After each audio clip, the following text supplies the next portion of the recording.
there, and welcome to my video where I'm going to show you the technique of the Dutch pour, which really was created by the Dutch artist Rinske Douna, who is absolutely fantastic at doing these, and check her out on her own YouTube channel. I'll put her name down in the description box. But a Dutch pour really is using any kind of air, and that could be a hairdryer by blowing with your mouth, a straw, an air compressor, anything at all that will blow the paint around.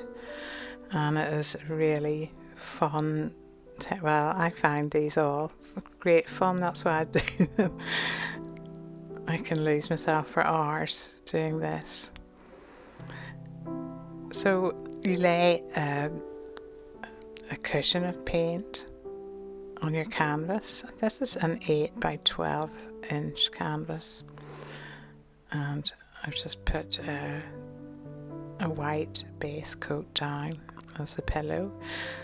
You apply the paint in a little, like a puddle like I've done here, or you can do it in a line, and you want to just cover it, surround it by the base coat, and that's going to help when you add the air. So I'm using my hairdryer, and the trick is to try and get the base coat cover over the paint. Sometimes I'm sort of chasing the paint around a bit, but it's practice, and you know, I'm not so good. I'm still practicing. But there's so many different techniques with acrylics to practice. It's hard to do them all. But generally, the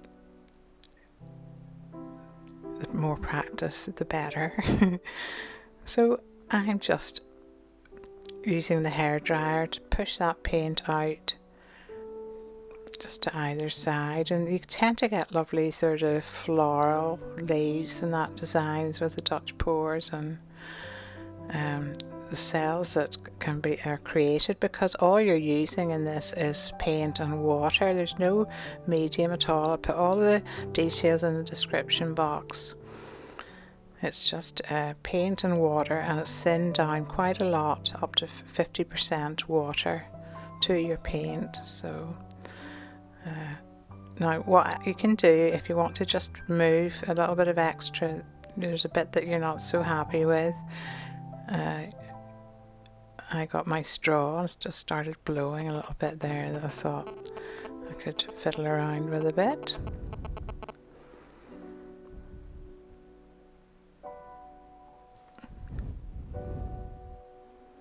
Doing all the edges, of course.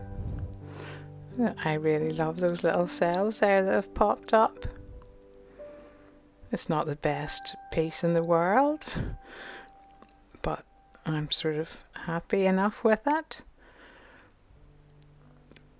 But I'll keep practicing, and I invite you to join me. And there's the finished piece, and this is a piece that I did with just using a straw.